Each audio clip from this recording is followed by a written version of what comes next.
Elles ont fait la légende du sport automobile en Formule 1 ou en endurance, comme cette Toyota qui a signé une des 5 victoires japonaises aux 24 heures du Mans.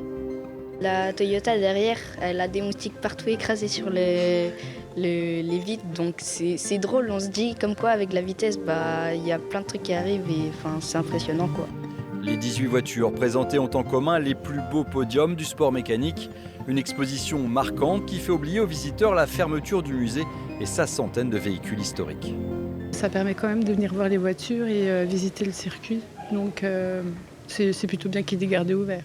C'est sûr, il n'y aura pas autant de modèles que ce qu'il y a dans le vrai musée, mais oui, ici déjà, ce qu'on peut voir, c'est vraiment appréciable.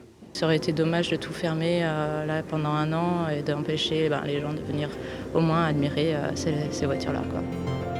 La présence de ces Formule 1 au palmarès d'exception préfigure aussi l'avenir du musée des 24 heures. À l'issue des travaux d'agrandissement, l'établissement va renouveler son offre pour devenir un musée du sport automobile à part entière. On agrandit pour présenter d'autres disciplines automobiles, notamment la Formule 1, le rallye et l'IndyCar. Mais ça nous permet aussi de mettre en perspective ce que sont les 24 heures du Mans au regard d'autres courses. Donc le but, c'est de leur apporter un musée complet qui leur permette de comprendre toute l'histoire de cette discipline de l'endurance. Ouvert depuis le 1er août, le musée éphémère des 24 heures ne désemplit pas avec presque 1 millier de visiteurs par jour.